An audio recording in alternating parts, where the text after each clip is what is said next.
Hello, welcome to the Engineering Community Team broadcast for the month of July. Let's see what we've done during this month.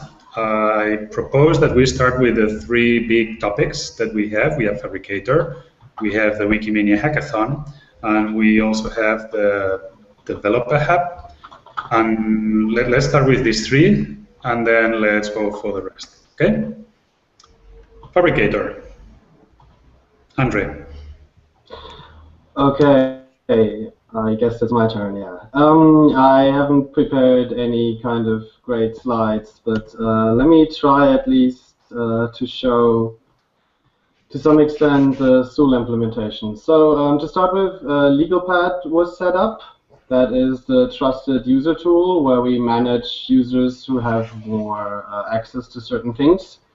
It was set up as a separate server under legalpad.wikimedia.org, and there the WMF single sign-on, single user login.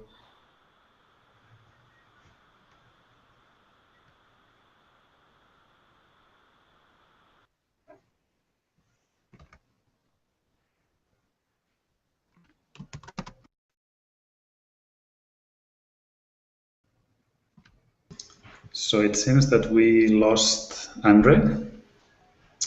Right. So Rachel, do you think we can summarize where things at the Wikimedia Hackathon? Sure. So I'm just freshly back from vacation as of 30 minutes ago. But basically what we have now is a list of topics that people are interested in at the hackathon, and people have signed up, so we know which topics are have more interest and which ones don't. Pretty soon we'll be creating the schedule, so for the big topics, and then during the hackathon we'll fill in the gaps. Things are going pretty well. There isn't any new developments really. It's just moving along in the right direction. I think that's all I have to say.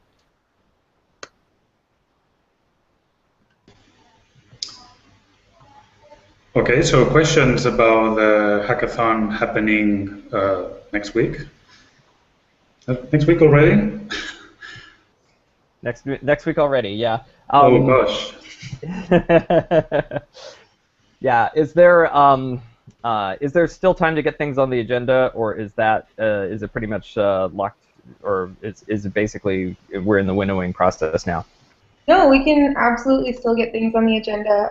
You can get things on the agenda up to the last second. The more pre-planning, the better space and venue kind of you'll have, like projectors and mics and stuff. But and if you wait until the last minute, it will be maybe at a not so great time or in the main hacking space. But between now and up until you're standing in the hackathon, you can still propose topics or add topics. Cool. Yes, so the idea more or less is to try to have a bit of schedule, especially around those sessions for newcomers, because in principle they will be more looking for things to do, and perhaps they want to check their website in advance, etc., etc. Also, if someone wants the big stage and a specific time or something, then yes, it's good to schedule. But for the rest, it's enough to be at the topics page and basically to advertise your proposal and gather some other people that may be interested. Otherwise, when Rachel says until the last minute, it means until the last minute before you start whatever you want to do. So at any point during the hackathon, if you want to organize something, as long as you find a place available to do it, you can just do it. Kim, I noticed that the schedule template is no longer on the hackathon webpage. Did you remove it, or did somebody else remove it? I didn't touch anything, and I checked recently, but I haven't checked yesterday. Okay, I'll figure that part out. Good. Anything else related to the hackathon?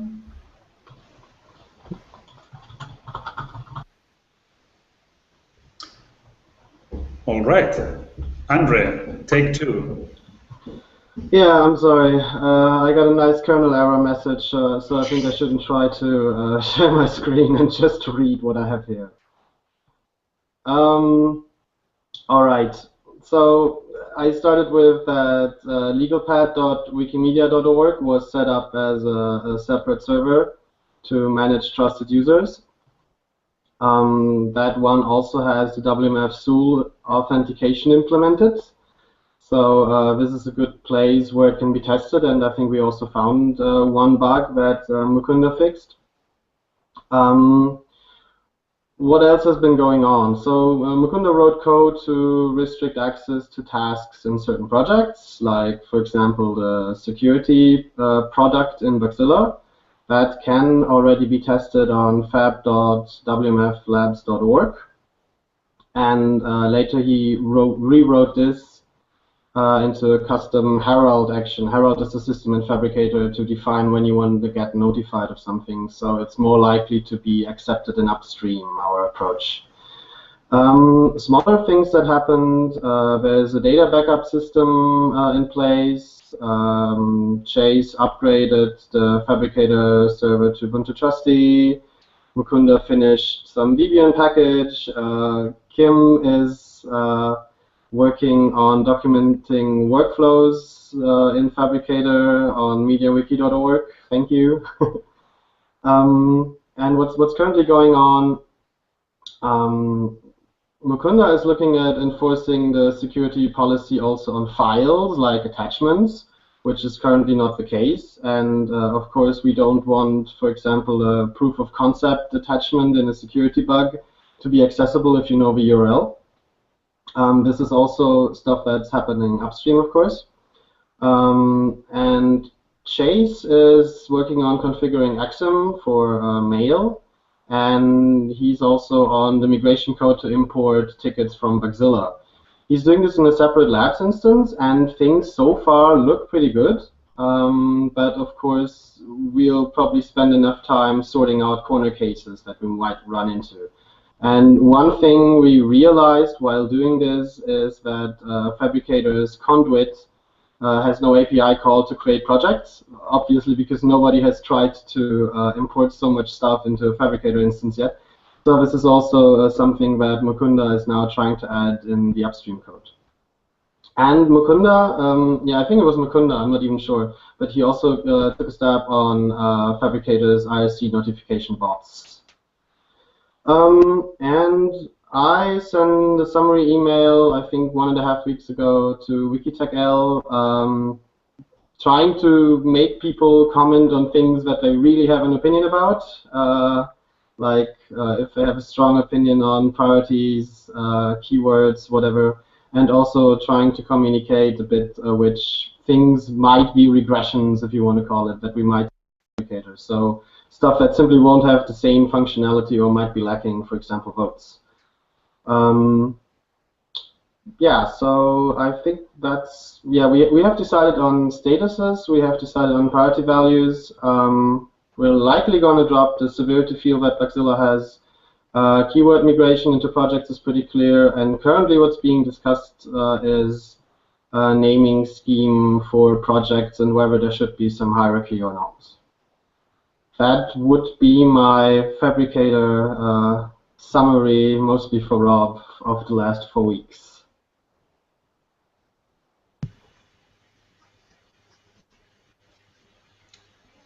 Questions?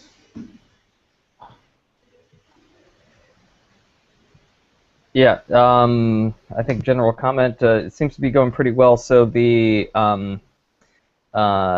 first when I know your current plan is to like just have something when it's ready. Do you have a sense of like how quickly the first like publicly shown import of the data is going to be?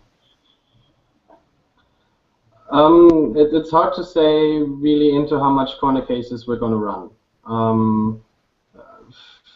Somewhere, I guess, in September, when we all agree that things look good and stable, plus making really sure that because before we try to import any security ticket from Bugzilla, we'd really like to make sure that nobody else can access it, and it's the same with the file attachment. So it's mostly security that we really want to sort out first before saying, here, this works.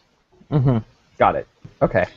But then in this labs instance, there's already, I don't know where this labs instance is, but are there already like some experiments, proof of concept, something? I mean, was there just one script like written there? I haven't looked at Chase's work, I have to admit, exactly, only at the outcome, not at the code. A few items are still not imported yet and not set yet. So I'm mostly checking like when he has a new iteration on that code, and like trying to see what else is missing or what's not as expected and stuff like that. Mm-hmm. Yeah, because I imagine from a milestone perspective, like the first big milestone is going to be showing everybody what the imported Bugzilla to Fabricator set of bugs looks like, right? And then there's going to be a ton of churn as people sort of freak out about, like, well, why did you do this to this bug? And so there's going to be a fair amount of bug reports against how things got imported into the new tool. So, and it's going to take some amount of time for that to shake out. I guess you'll just have to see what that looks like after you do the initial import, as far as how much work that creates. But yeah, I guess in general, I mean, it sounds like you're all discussing the right things, so that's fantastic. Yeah, I have to say that considering that we are at the end of July, so all the technical blockers that we had found in April, May, June have been already tackled and defined in technical terms, so I think we know them well. And even the migration, which honestly I didn't expect any progress in the migration script in July, Chase already has started with something. So personally, it's still going to be tough to have the day one during this quarter and whatnot, but so far things are going pretty well. I also have to say that we are also going faster because we are making compromises, upstreaming changes. Upstream is following, they are being notified, they know what and why, but upstreaming things properly would take longer, and it wouldn't add much to our day one, because the things that we are not upstreaming are basically pieces that we need now, and in order to upstream we would need to cover Fabricator cases that we are not using in our own instance. So will be done. Yeah, that's a compromise. Yeah, the fact that you guys are working with the upstream on the local modifications is perfect. Like that seems like a fantastic compromise. They know, they basically treat them as feature requests. Like there will be some point in the future where we'll do some magical Fabricator upgrade and we'll go to stock Fabricator as opposed to modified version of Fabricator, and that'll be a wonderful day. But it doesn't have to be day one.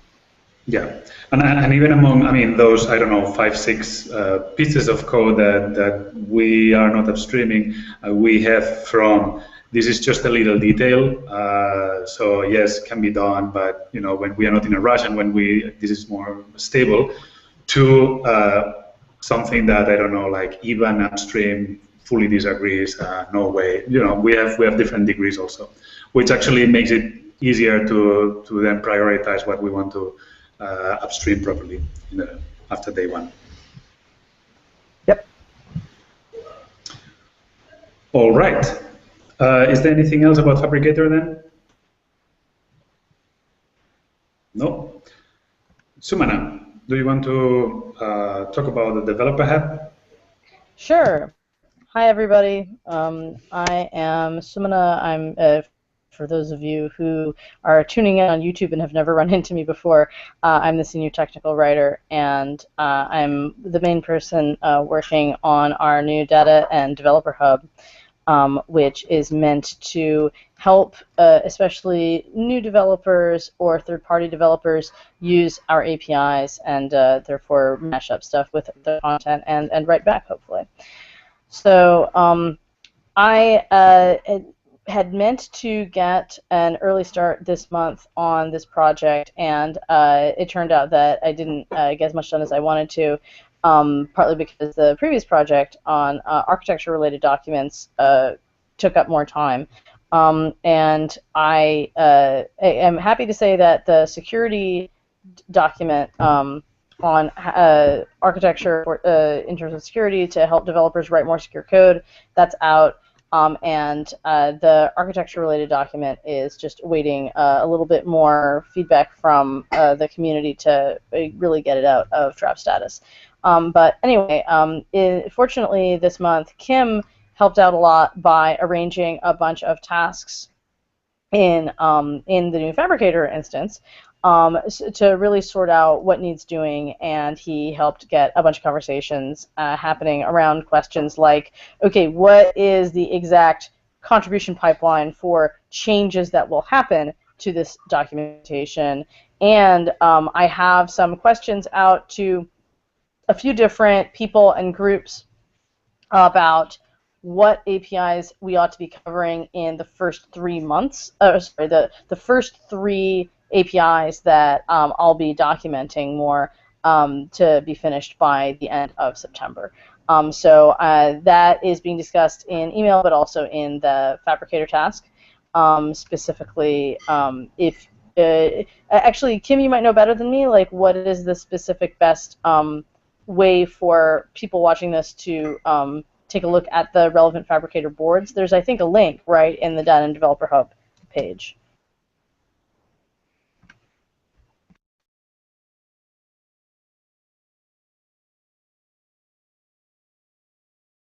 Kim, I think you're muted. Yes, I was saying that it's difficult to share a link on a video, but in any case, I don't know if someone, I don't know if you want to show this, or I can show this as you prefer. The board of the project where all the. Why don't you go ahead? Okay, I'll do that. After the last month, I'm really careful at touching buttons now. Because I want to, okay. So here we have the workboard of the developer hub with tasks identified.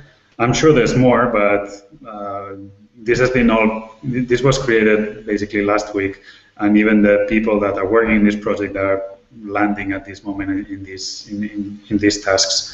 They are also slowly being found by other community contributors following the Data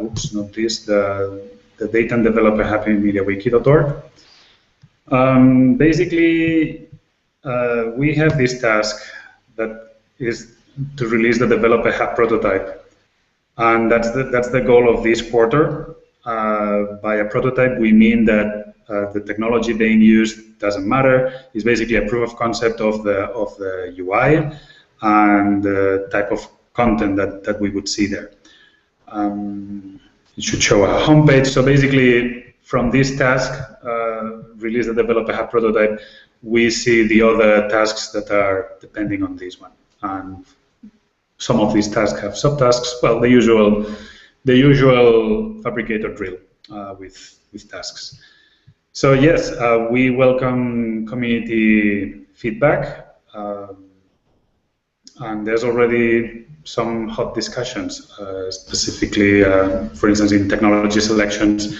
We are having that discussion that we didn't conclude about the role of MediaWiki and other tools to publish API documentation. Yeah, that's it, more or less.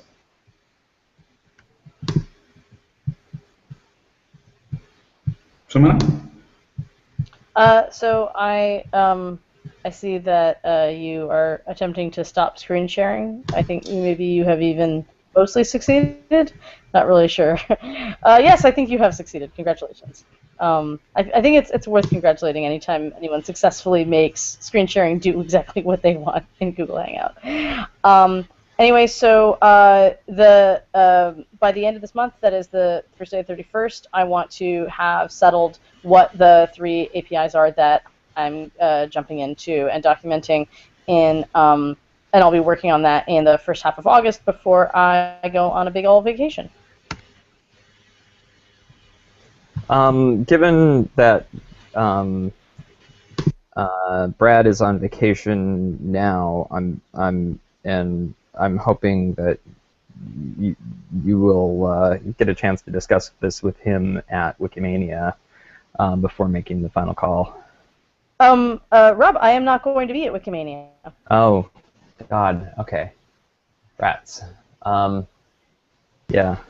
One question though, what's the intersection between APIs selected and Brad, just to be sure? Brad is going to be the primary developer working on the data hub. But it is API documentation. No, please illustrate me. I'm not familiar with the quirks of API docs.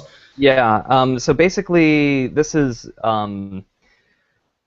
both infrastructure and the API itself, and the documentation itself. So it's basically like we're trying to work on the whole developer experience, some of which will need some amount of work to make it actually link into our automatically generated documentation, and also so for example, if we decide that we're going to focus on some of the existing MediaWiki APIs, then the dev tasks are very different. The dev tasks are going to be about improving our existing API sandbox. Probably they're going to also involve some level of figuring out how to take what's our pre-existing mechanism for documenting APIs in the code and making it so that those can be bubbled up in a way that is presented beautifully. And then, of course, there's going to be a lot of work on the documentation itself within that infrastructure. But if our selection process leads us to an area of technology that is completely outside of the developer's capability or interest in working on, then the project is probably going to go a lot slower.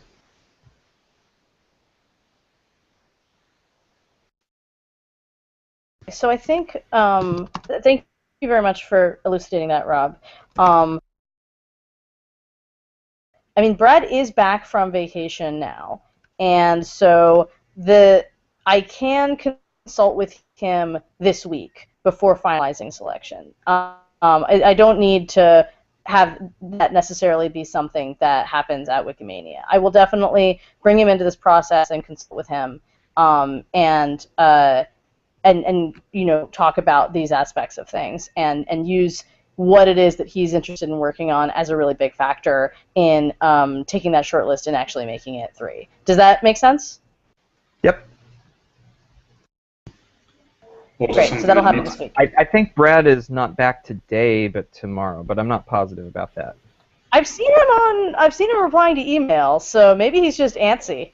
It could be. Could be. Okay. Another thing that we'll need to decide, but this is not the meeting for that, is specifically for the prototype. What is Brad's implication in the prototype? Are we trying to, you know, already output API documentation automatically? Yes, no, etc., etc. That's also something that needs to be defined, and there's a task for that. Okay. Any other comments about the developer hub? No. All right, then I think we can then go for other topics that people have been working on. So, Guillaume, do you want to start? Yes, so let me screen share. Okay.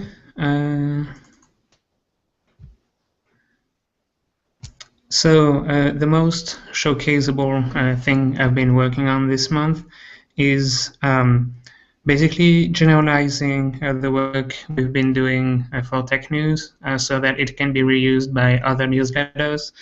So we have a newsletters page on. Oh, you don't see the screen? Okay. Okay, then I'll continue. So we have a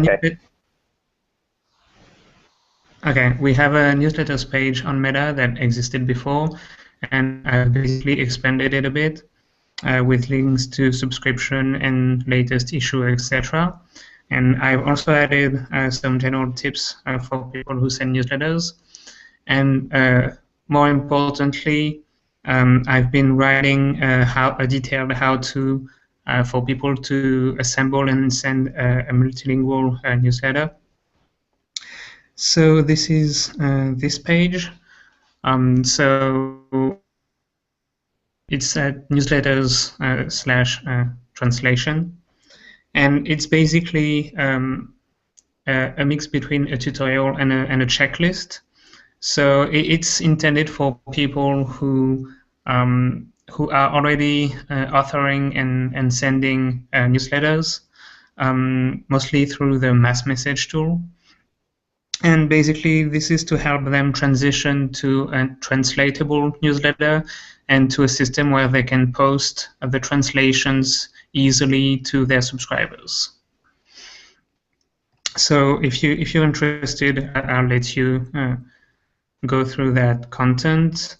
But there's how to initially set up the process, and then what you need to do for every issue. And it's very detailed, but it's really simple once you've done it once or twice.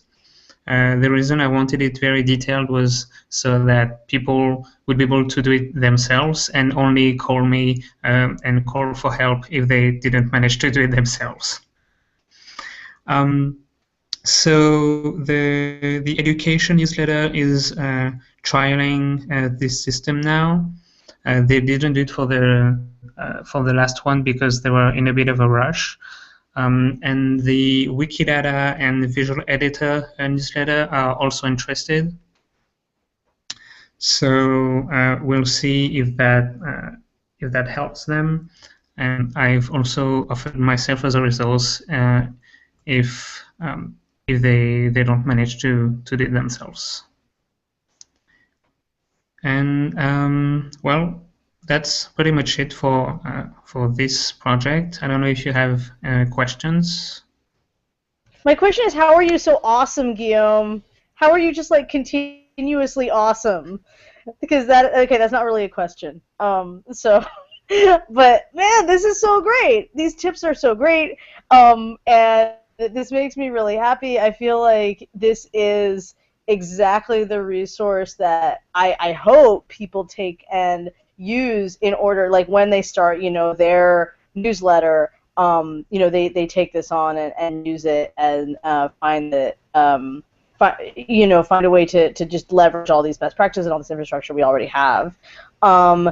In terms of scope, so is my understanding correct that the list that you're making here on Meta is really meant for sort of things that are more broad, of like things that affect either the entire Wikimedia community or are sort of relevant to an entire large wiki? Because I was wondering whether it would be appropriate to add onto here things like, the regular updates of Wiki Project Military History, which puts out what's it called, the Bugle, I think, and maybe I just wanted to check on scope.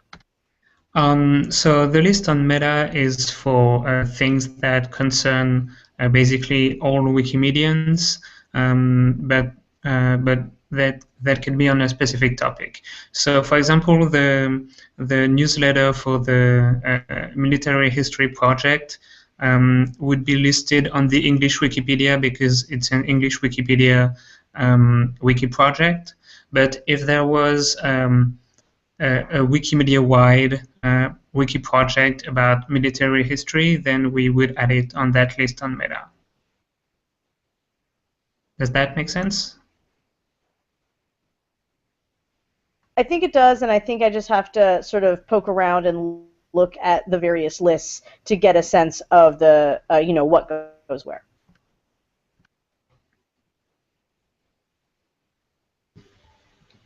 Very good. Okay. Any other questions?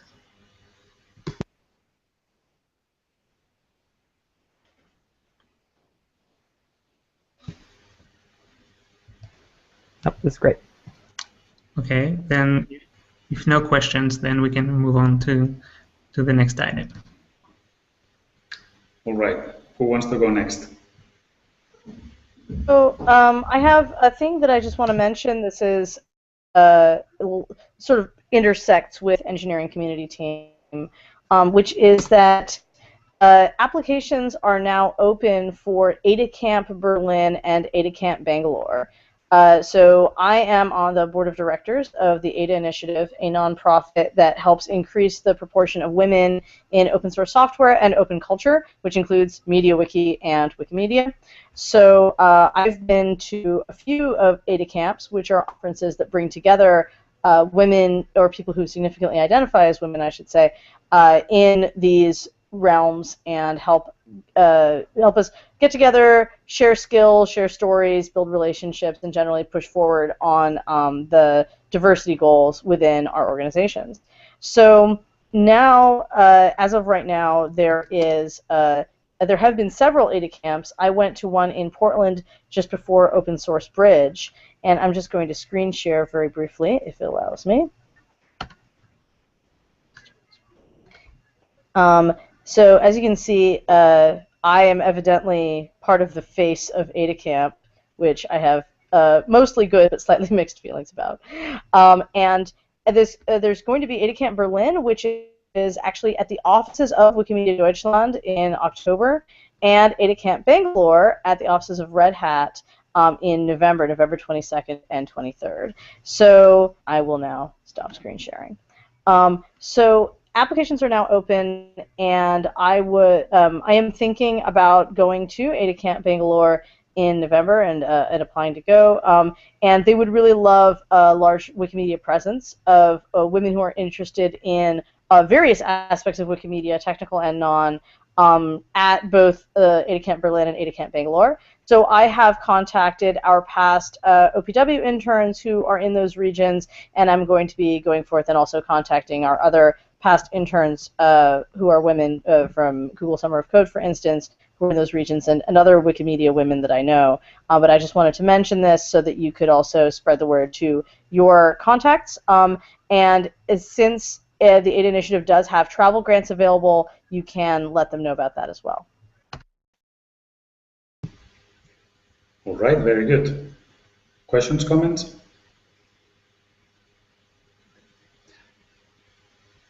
Other topics? I had two really quick things. The first one is that the HHVM brown bag is in 2.5 hours here at the foundation by Brett from Facebook. And the other one is I have 1,000 MediaWiki stickers printed up for various uses. They're pretty cool looking. I can't screen share the back of my laptop, otherwise I'd show you. The rest are at my desk. But yeah, so I'll bring a bunch to Wikimania and other events until they run out. I will ask this question on Quora. How can I screen share the back of my laptop? All right. I have a question for Rachel, which is, Rachel, do you know if those MediaWiki stickers will also be available in the Wikimedia shop? So that, like, if we have a volunteer out there who wants to buy a bunch and distribute them at a conference, can they go to shop.wikimedia.org to get a bunch of them? They're not currently available in the shop. They're just something that was done in the engineering department. I plan to give away a bunch. Part of the purpose of them is to have them available to engineers at the foundation to bring with them to give away for free at events that they go to. Yeah, I can. Yeah, if the shop is interested in carrying them, they're certainly welcome to. But I think also Kim has been talking about redesigning the logo a little bit. I don't know if that's going to happen or not, but let's not make that a dependency of of paying a product in the shop or not. I think it's a good idea. We can ask the people that runs the Wikimedia shop, and if they want them, then it's easy to print more. Sure. So, anything else, Rachel? Quick note on the HHVM thing. First, thanks for getting that set up. That's wonderful. Yeah, it looks like the calendar entry might have gone away on the engineering calendar. Just a quick program note on that one. Okay, I'll figure out what happened and add it back. Cool, thanks. I'm really excited about the fact that we're having these tech talks that really dive into here's what the exciting things are that we're doing. It makes me. It's also a wonderful thing that that they get recorded and that I can share those recordings with people later. I have already shared, for instance, the Parsoid tech talk with people and be like, see, this is how Parsoid stuff works. This is the exciting technical work that we're up to. So thank you, Rachel, for making those happen. I want to show a couple of things. Okay, so one is I want to screen Hangout in a Hangout. No, so basically a month ago we didn't have any known candidate to organize the next Wikimedia hackathon in 2015. But then after some emails, pings, and whatnot, we ended up having so many potential candidates that we decided to organize a Hangout to answer all those questions, all their questions. So this is what we did, and currently there's up to 5 potential venues. I think there's different levels of interest and maturity in those proposals, but still the idea is to meet at Wikimania next week, and well, with a bit of luck, we will have a strong candidate that will look good for a selection, and we will be able then to announce the organizers of the Wikimedia hackathon of the next year. Any questions about this? Assuming not, because I don't see you now. And another thing that I've been working on, I've been starting finally to polish a bit the strings in these tech community metrics, but by doing that also I've been watching this page, specifically Code Review Queue, on a daily basis for every single day that I've been working in July, plus weekends, I have to say. And actually the area I've been looking more is at the bottom of the page where you have this hall of shame, basically, a ranking of projects sorted by the slowest projects when it comes to review code contributions. When I started, the slowest project was Tor block with, I think it was, the median was something like 350 days of median of 3 open chainsets. And now those chainsets, one has been merged, and now this is a new feature that Tyler was announcing this morning in WikiTechL. And well, but basically now the slowest one is data values, and it's a bit more than 200 days. So well, something is improving there. It's something slow, but I think basically what I'm doing is finding those Gerrit changes, commenting there, or finding who is supposed to be maintaining that repository, and surprise, surprise, in many cases the slowest ones are the ones that don't have an appointed maintainer. I've sent a couple of emails to WikiTechL, that helped getting reviews for those patches, and I think slowly developers are being more aware of this list and what to do not to appear at the top of, in the top 10 of this list. That's it. Any questions about this?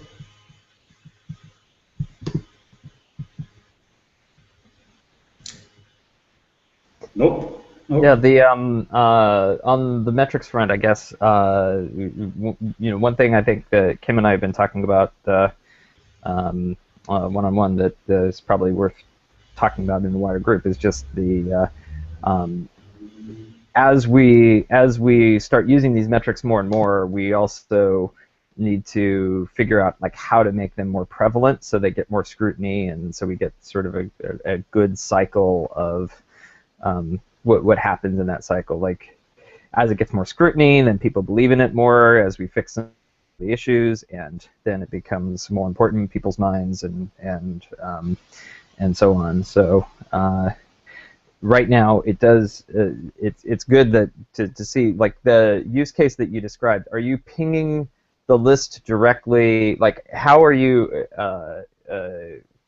pointing out that they're at the top of the Hall of Shame list? Are you like sort of pinging them individually, or how's that work? Yeah. Well, first let me comment on the previous comment that actually I think this is similar to wiki pages. No, in English Wikipedia there's thousands of pages with huge mistakes, but or I don't know, spam, or we don't even know. But the more popular a page becomes, then the more scrutiny it gets, and it's like then you get into this hopefully healthy loop. And this is what I'm hoping and working for with these tech metrics. And this is why almost obsessively now I'm getting quite focused on the get rid of the queue at the expense of ignoring almost all the rest. Once a month, Andre and me, we check the Bugzilla metrics, but at least from my side, that's it today. Now, the approach, this is why I started doing it, just to find if there was some kind of process here. So basically, sometimes you get, like the case of Tor-blog or other repositories, that they had 1, 2, or only 3 open changes literally forgotten since whatever, May 2013 or something like that. And it simply took, when it's just a small number, I basically start going to the get rid changes themselves, see what's going on. Sometimes there was nothing, like literally there was a patch and no comments, but not even the reviewer would add anybody there.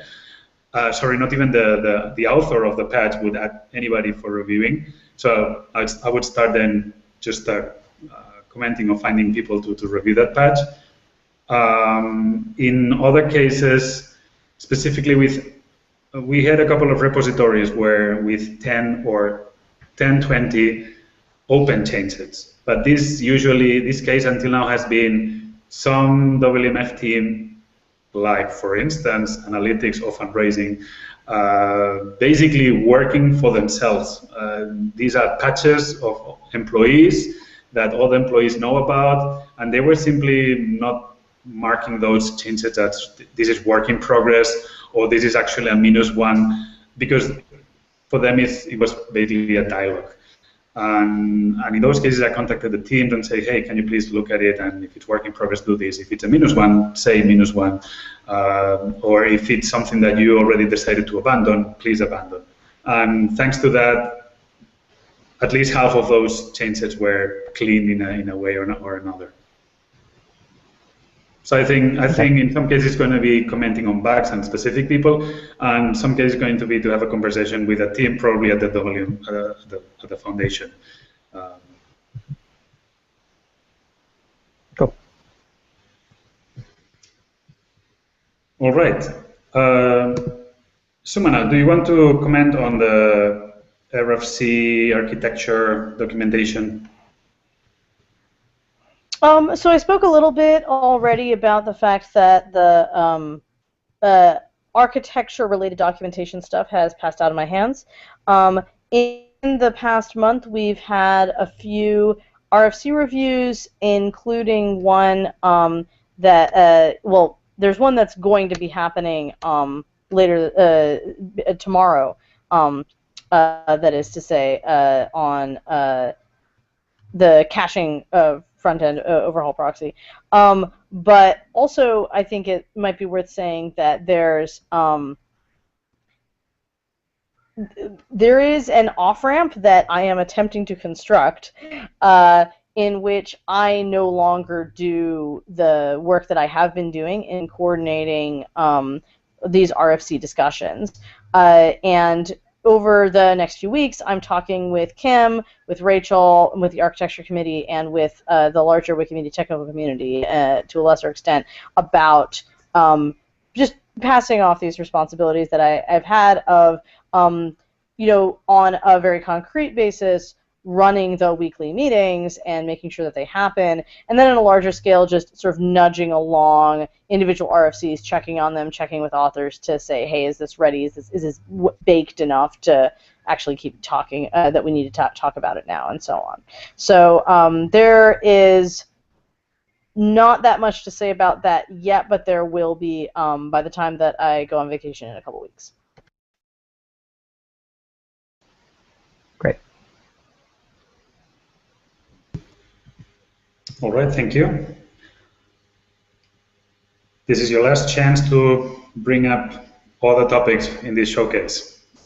I have one more thing. So we've been talking to the communications department about rebranding all of our social media sites. Basically, right now they're pretty generic. They just have the MediaWiki logo and no pictures, just whatever comes up on Facebook or Twitter or Google Hangouts automatically. But if you have any like thoughts or ideas or like themes that you think might be good, you should let me know before the communications team gets a hold of it. I'm not very good at designing, so I'm pretty much gonna, you know, defer to their opinions with after running it by Kim as well. But if you have any thoughts, just let me know, maybe outside of this meeting or something.